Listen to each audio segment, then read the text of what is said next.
Ini adalah pembahasan soal bab stoikiometri asam basa. Seperti biasa nanti akan saya bagi jadi satu video 10 soal. Kita mulai dari soal nomor 1. Sebanyak 100 ml larutan kalsium nitrat, rumus molekulnya seperti ini. Bentuknya larutan, direaksikan dengan 100 ml larutan kalium karbonat. Rumus molekul kalium karbonat seperti ini. Nah, pertanyaannya adalah massa garam yang terlarutnya berapa? Nah, nanti kita tentukan dulu nih hasil reaksi ini apa. Prinsipnya kan kita menukar pasangan anion kation di sini. Jadi Ca, jadi nanti akan dipasangkan dengan ion CO3. Nah, ternyata CaCO3 ini adalah garam yang mengendap karena di situ ada ion karbonat.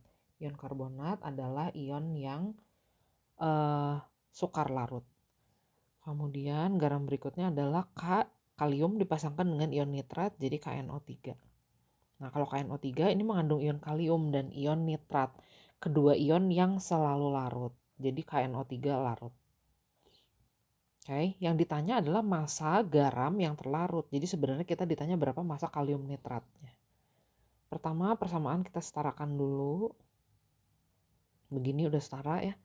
Kemudian kita hitung jumlah mol garam pertama yang direaksikan itu adalah 100 ml 0,2 molar. Jadi kita hitung jumlah molnya. Molar dikali volume seperti biasa.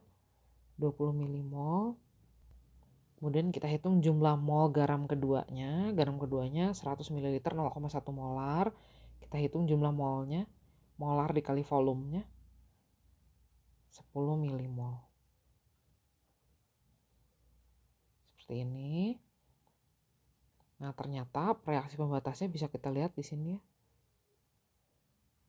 Yang habis dalam reaksi ini itu adalah kalium karbonatnya. Jadi nanti masih ada sisa kalsium nitrat, kalium karbonatnya habis, kalsium karbonatnya terbentuk 10 milimol, kalium nitratnya 10 milimol. Nah, kita ditanya massa garam yang larut. Jadi kita ditanya berapa massa kalium nitrat yang terbentuk. Nah, untuk menghitung massanya, kita tinggal mengalihkan aja jumlah mol dikali MR-nya. Ingat konsep mol ya. Jadi jumlah molnya 10 milimol. Nah, MR-nya kita hitung dulu. MR KNO3. ARK di situ 39 ditambah ARN 14 ditambah 3 kali ARO. Jadi 101 di sini MR-nya. Nah, kalau dihitung jadi masanya adalah 1010 mg. Atau kalau kita jadikan ke dalam satuan gram, ini jadi 1,010 gram. Ya dibulatkan jadi 1 gram aja. Kita lanjut nomor 2. Nah, nomor 2 ini katanya sebanyak 1,3 gram logam seng. Logam seng biasanya diwakili dengan lambang unsurnya aja seperti ini karena logam. Direaksikan dengan asam nitrat. Asam nitratnya encer berarti konsentrasinya di bawah 1 molar ini biasanya ya. Nah, pertanyaannya nanti akan menghasilkan gas sebanyak berapa mililiter? Kita tuliskan dulu aja reaksinya.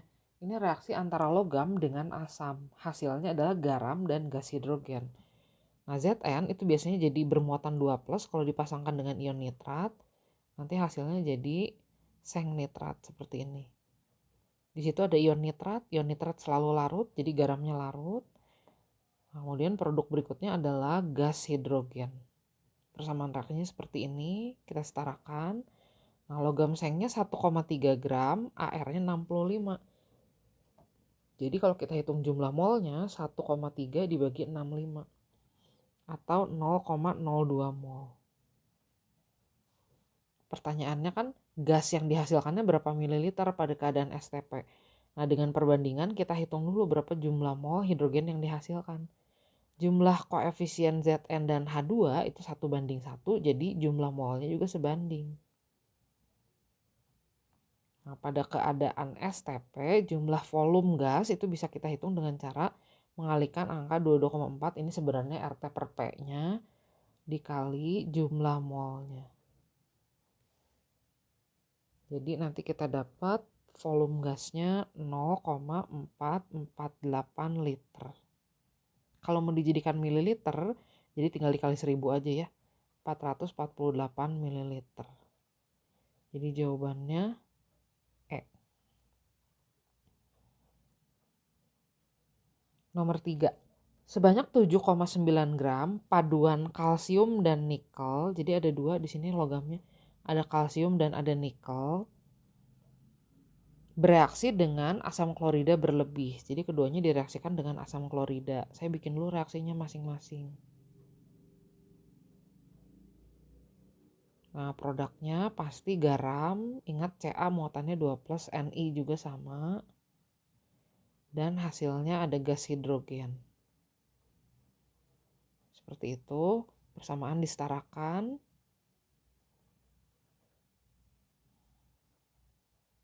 Kemudian menghasilkan 3,36 liter gas pada keadaan STP. Gasnya itu maksudnya gas H2 ya. H2 di reaksi pertama dan kedua, kalau dijumlahkan volumenya itu 3,36 liter. Nah, kita ditanya berapa massa nikel dalam paduan logam tersebut. Nah, 7,9 gram paduan ini itu terdiri dari kalsium sama nikel, tapi kan masing-masing nggak tahu tuh berapa massanya. Jadi kita misalkan aja salah satunya. Karena kita ditanyanya massa nikel, jadi lebih baik kita misalkan massa nikel ini di sini adalah X gram. Nah, kalau begitu massa kalsiumnya berarti massa total paduan dikurangi X. Nah, setelah itu kita bisa menghitung jumlah molnya nih. Mol kalsium, cara menghitungnya berarti kan massa dibagi dengan AR-nya. AR kalsium itu 40. Satuan AR biasanya kan gram per mol ya. Jadi ini N-nya sebenarnya satuannya udah mol. Ini saya hapus aja dulu biar perhitungan nggak terlalu ribet. Nah, kalau nikel jumlah molnya berarti X per 59. Nah, dari sini kita hitung dulu berapa jumlah mol hidrogen dari reaksi pertama dan reaksi kedua. Ternyata kan ini jumlah koefisien Ca dan H2 itu 1:1. Jadi jumlah mol hidrogennya juga sama dengan jumlah mol kalsium 1:1. Satuannya mol. Nah, untuk reaksi kedua juga sama. Hidrogennya jumlah molnya sama dengan nikel. Jadi jumlah molnya sama-sama X per 59. Karena koefisien nikel dan H2 itu sebanding. Ini biar nggak pusing saya kasih garis di situ ya. Nah, sekarang gas yang dihasilkan itu total adalah 3,36 liter. Jadi volume gas total yang dihasilkan itu adalah, biasanya kan volume gas kalau pada keadaan STP bisa kita hitung dengan cara seperti ini ya. Volume itu jumlah mol dikali 22,4. Jadi kalau volumenya 3,36 liter, kita bisa hitung dulu jumlah total mol gas yang ada di situ. Nah, ternyata jumlah molnya itu adalah 3,36 dibagi 22,4 ya. 0,15 mol. Nah, itu adalah jumlah mol hidrogen dari reaksi pertama dan dari reaksi kedua. Saya kasih warna lainnya biar nggak bingung. Jadi jumlah mol hidrogen dari reaksi pertama itu kan 7,9 min X per 40 mol. Jumlah mol hidrogen dari reaksi kedua X per 59. Nah, ini sama dengan jumlah mol hidrogen atau gas yang tadi udah kita hitung. Begitu. Nah, sekarang tujuan kita hanya tinggal mencari X aja dari sini. Ini memang persamaannya agak ribet ya, kita samakan penyebutnya supaya lebih gampang. Langsung aja ya kita jadi sama dengan kan. Jadi dijadikan 40 dikali 59 nya jadi per 2360. Jadi gampang kan, tinggal dikali silang. Jadi 40X ditambah 59 kali 7,9 min X itu sama dengan 0,15. Nah, ini kita kali silangin lagi. Ntar saya atur biar muat ya. Kita kali silang lagi. Ini jadi 354. Ruas kirinya jadi 40X ditambah 59 dikali 7,9 itu 466,1. Gini. Saya pindah ke atas itu ya. Jadi 40 dikurangi 59X berarti min 19X. Itu sama dengan 354 dikurangi 466,1. Nah, kita langsung bisa hitung X-nya. Ternyata X-nya itu adalah 5,9 gram. X itu tadi kita misalkan massa nikel. Nah, jadi langsung dapat nih jawabannya. Nomor 4. Yang akan tepat bereaksi dengan 50 ml larutan asam asetat 0,2 molar adalah, nah pada saat keadaan tepat bereaksi, itu biasanya hasil kali molaritas dikali volume dan dikali valensinya sama gitu kan. Ini kayak rumus titrasi mirip ya. Nah, mana yang tepat bereaksi dengan larutan asam asetat? Kita hitung aja dulu, berarti molar kali volume kali valensinya asam asetat berapa? Kita hitung dulu, molar kali volume kali valensi asam asetat itu adalah 0,2 dikali 50 dikali valensinya asam asetat 1 ya. Jumlah ion H+ yang dilepas per molekulnya 1. Nah, ini ternyata nilai M dikali V dikali valensinya itu adalah 10. Kita tinggal cari aja mana M dikali volume dikali valensi dari ketiga larutan yang bawah yang sama dengan 10. Nah, untuk larutan yang pertama ini NaOH nih. Molaritasnya 0,2 molar, volumenya 50 ml, valensi NaOH 1. Nah, ini molar kali volume kali valensinya 10. Jadi ini pasti tepat bereaksi dengan asam asetat. Nah, yang kedua, kita punya barium hidroksida. Ini larutan basa bervalensi 2. Jadi molar dikali volume dikali valensinya seperti ini. Nah, ini kalau dihitung tidak sama dengan 10 ya. Kalau dihitung kan ini nanti jadi 20. Berarti tidak ekivalen nih, nggak tepat bereaksi kalau yang kedua. Yang ketiga, ini kita punya amonia. Amonia itu basa lemah bervalensi 1. Jadi nilai molar dikali volume dikali valensinya itu ternyata 10 juga. Nah, jadi larutan ke-1 dan ketiga itu ekivalen dengan asam asetat 0,2 molar. Berikutnya nomor 5, 100 ml larutan kalium hidroksida 0,25 molar direaksikan dengan 25 ml larutan asam klorida 0,2 molar. Kita reaksikan dulu, hasilnya nanti seperti ini. Kebetulan koefisiennya 1 semua. Kita hitung dulu jumlah mol basanya 100 dikali 0,25 berarti 25 milimol. Asamnya 25 ml 0,2 molar, kita kalikan jadi jumlah molnya 25 dikali 0,2, 5 milimol. Ini keadaan mula-mulanya. Langsung kelihatan nih di situ. Reaksi pembatasnya itu adalah asam klorida. Jadi nanti reaksi berlebihnya itu adalah KOH, sisa 20 milimol. Nah, kata soalnya, reaksi yang berlebih itu akan tepat bereaksi dengan gas sulfur trioksida sebanyak berapa mililiter. Jadi kita reaksikan aja reaksi berlebihnya. Yang berlebih itu kan KOH sebanyak 20 milimol. Dari sini tadi kita reaksikan dengan gas sulfur trioksida. Nah, ini reaksi antara basa dengan oksida asam. H2SO3 itu adalah oksida dari asam sulfat. Nah, jadi nanti hasil reaksi dari KOH dan SO3 itu adalah KSO4 ditambah air. Nah, persamaan ini kita setarakan dulu. Gitu ya, udah setara semuanya.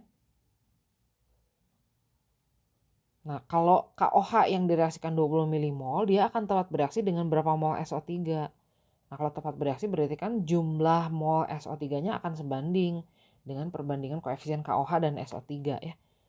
SO3 di sini koefisiennya 1, KOH koefisiennya 2. Jadi SO3 yang tepat bereaksinya adalah 10 milimol. Nah, pada keadaan STP berapa volumenya? Jadi kita tinggal masukkan aja jumlah molnya 10 milimol dikalikan 22,4. Jadi 224, satuannya mililiter ya karena tadi N-nya dalam milimol. Nomor 6, perhatikan kurva titrasi asam basa berikut ini. Ini kelihatan di sini kita mula-mula punya larutan basa, pH-nya di atas 7, kemudian dititrasi dengan asam sedikit demi sedikit hingga pH-nya turun. Nah, kalau kita amati, ini titik ekivalennya, titik saat pH-nya berubah drastis, kurang lebih di situ, ternyata di bawah 7. Jadi ini artinya kita mentitrasi suatu basa, basanya basa lemah. Kenapa? Karena pH-nya nggak terlalu tinggi nih di sini pH-nya.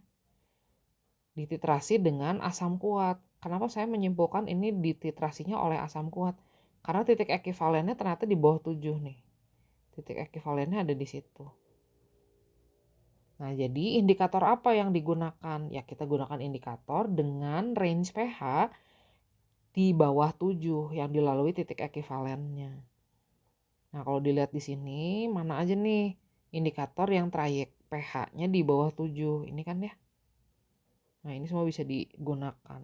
Kecuali phenolphthalein, karena phenolphthalein range pH-nya itu di atas 7. Jadi agak kurang tepat kalau kita gunakan pada titrasi ini. Nomor 7.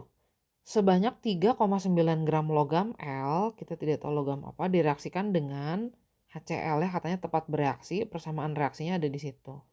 Persamaan reaksinya belum setara, jadi saya setarakan dulu seperti itu. Nah, HCl-nya itu ternyata 400 ml 0,25 molar. Ini kalau kita hitung jumlah molnya, molar dikali volumenya, berarti 0,25 dikali 400, itu 100 milimol. Menghasilkan 1,12 liter gas. Gasnya itu ya gas hidrogen di sini. Pada keadaan STP, cara menghitung volume gas itu berarti kita gunakan persamaan ini ya. Nah, kalau volumenya 1,12 liter berarti jumlah mol gas hidrogen yang dihasilkan itu adalah 1,12 dibagi 22,4. 0,05 mol. Atau kalau mau kita jadikan satuan milimol kali 1000 aja ya. Jadi ternyata 50 milimol nih gas hidrogennya. Nah, kita ditanya berapa massa atom relatif logam L. Logam L-nya itu hanya diketahui massanya aja 3,9 gram. Nah, sekarang kita lihat HCl jumlah molnya 100 milimol. H2 jumlah molnya 50 milimol. Nah, ini 2:1 kan sebanding dengan koefisiennya. Nah, sedangkan koefisien L di sini 1, koefisien HCl 2. Berarti kalau gitu jumlah molnya L bisa kita hitung dari sini. Berarti kan jumlah molnya L itu setengah kalinya jumlah mol HCl. Jadi 50 milimol. Karena koefisiennya juga 1:2. Nah, dari sini kita bisa menghitung berapa AR-nya. Berarti kan massa dibagi jumlah mol. Cuman kan ini satuan massanya gram. Jadi satuan molnya kita jadikan dalam mol ya. Bagi 1000 aja. Nah, jadi AR-nya atau massa atom relatifnya 3,9 dibagi 0,05. Jadi AR-nya ternyata 78. Oke ya, jadi kita pakai perbandingan koefisien dan mol di sini. Nomor 8. Untuk menentukan konsentrasi larutan amonia, basa lemah bervalensi 1, dilakukan titrasi menggunakan asam sulfat, asam kuat bervalensi 2. 0,3 molar. Hasil percobaannya seperti ini. Nah, kita ditanya berapa konsentrasi amonianya. Pada saat titik akhir titrasi, asam sama basa itu biasanya berada dalam keadaan ekivalen. Hasil kali molar, molaritasnya, volume dan valensinya itu sama pasti. Jadi kalau keadaan satu kita anggap NH3, NH3-nya molaritasnya mau kita cari. Volumenya dilakukan 3 kali percobaan, kita rata-ratakan 20 ml. Valensi NH3 itu 1. Kenapa? Karena NH3 kan sebenarnya bentuk basanya itu NH4OH ya. Cuman ini bentuknya hipotesis. Yang penting kita tahu informasi jumlah ion OH yang dihasilkan per satu molekulnya 1. Jadi valensinya 1. H2SO4-nya 0,3 molar. Volumenya dirata-ratakan ini. Kalau dirata-ratakan 10 ml. Valensinya 2. Jadi kita nanti dapat molaritas si basa NH3-nya. Berarti molaritasnya ini adalah, kita coret dulu lah ini. 0,3 kali 2 0,6 dibagi 2. Jadi 0,3 molar ya.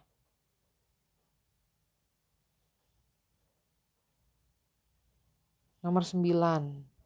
Di sini ada reaksi, ini adalah persamaan ion bersih. Mana reaksi yang menghasilkan persamaan ion bersih seperti reaksi di atas.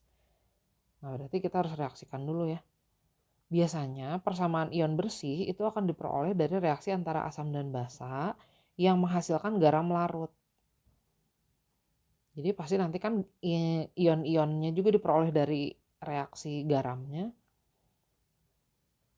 Nanti pasti persamaan ion bersihnya H plus tambah OH- jadi H2O.